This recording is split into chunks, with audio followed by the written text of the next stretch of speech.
ভারী বৃষ্টি ও উজান থেকে নেমে আসা পাহাড়ি ঢলে রাঙ্গামাটির বাঘাইছড়িতে বাঘাইহাট সাজেক সড়কের মাচালং বাজার সড়ক পানি তলিয়ে গেছে।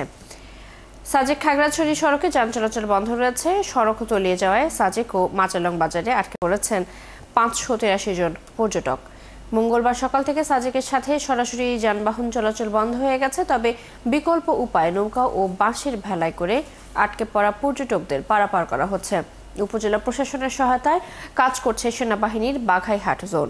সাজেক ইউনিয়ন পরিষদ চেয়ারম্যান অতুল্লাল চাকমা বলেন, সড়কের উপরে আনুমানিক 5 থেকে 6 ফুট পানি আছে। এই অবস্থায় কোনোভাবে গাড়ি চলাচল সম্ভব নয়। বাঘাইছড়ি উপজেলা নির্বাহী কর্মকর্তা শিরিন আক্তার জানান, আটকে পড়া অনেক পর্যটক সড়ক ডুবে যাওয়ায় অংশটি বাঁশের ভেলায় বা নৌকায় করে পারাপার করছেন। যারা ব্যক্তিগত গাড়ি নিয়ে বেড়াতে এসেছেন তারা আবারও সাজেকে ফিরে গেছেন। সড়ক থেকে পানি নেমে গেলে যান চলাচল স্বাভাবিক হবে। খুব বন্যা দুর্গত অবহেলিত এলাকা। আমাদের বিশেষ করে একটা আশ্রয় খুব প্রয়োজন। আমাদের এখানে কোনো আশ্রয় কেন্দ্র বলতে নাই।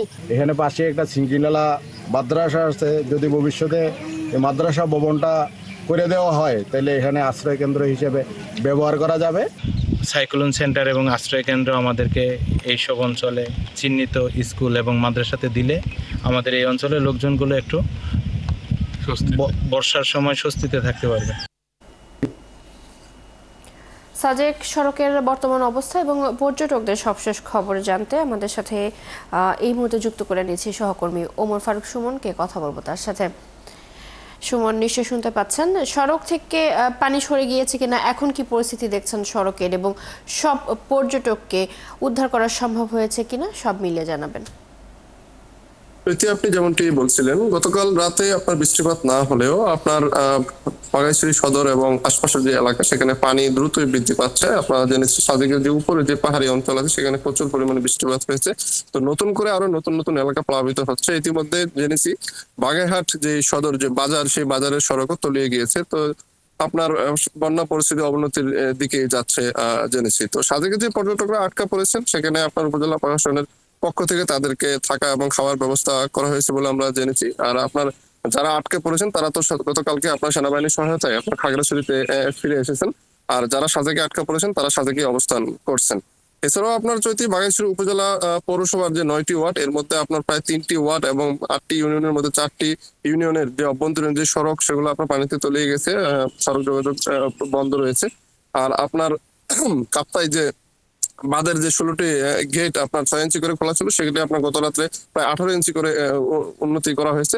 এর ফলে আপনার পানি কমতেছে না। তো যদি বৃষ্টিপাত না হয়, আপনার যদি অপরিবর্তিত থাকে, সেই ক্ষেত্রে আপনার পানি হয়তো দ্রুতই কমে যাবে।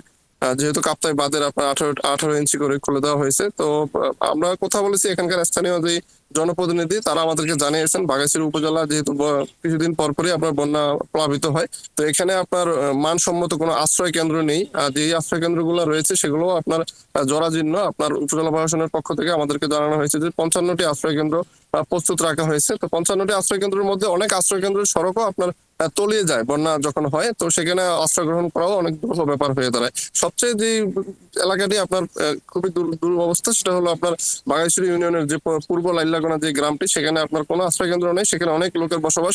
সেখানে প্রথমেই আপনার বন্যা প্লাবিত হয়। তো এখান থেকে অনেক দূরে আপনার বোট এবং নৌকা যোগে অনেক দূরে গিয়ে তাদের আশ্রয় গ্রহণ করতে হয়। সেখানে গবাদি পশু, শিশু, নারী, বৃদ্ধ তাদেরকে নিয়ে বিড়ম্বনায় পড়তে হয়। তো এখানকার লোকাল যারা জনপ্রতিনিধি তারা আমাদেরকে জানিয়েছেন যে সরকার যদি এই এলাকার প্রতি একটু সুদৃষ্টি দেয় এবং এই এলাকায় যদি একটি সাইক্লোন সেন্টার বা বন্যা আশ্রয় কেন্দ্র তৈরি করে এবং সড়ক যে যোগাযোগ ব্যবস্থাগুলো যদি উন্নতি করে, সেক্ষেত্রে হয়তো এলাকার লোকজন একটু শান্তিতে থাকতে পারবে বলে চৈতি।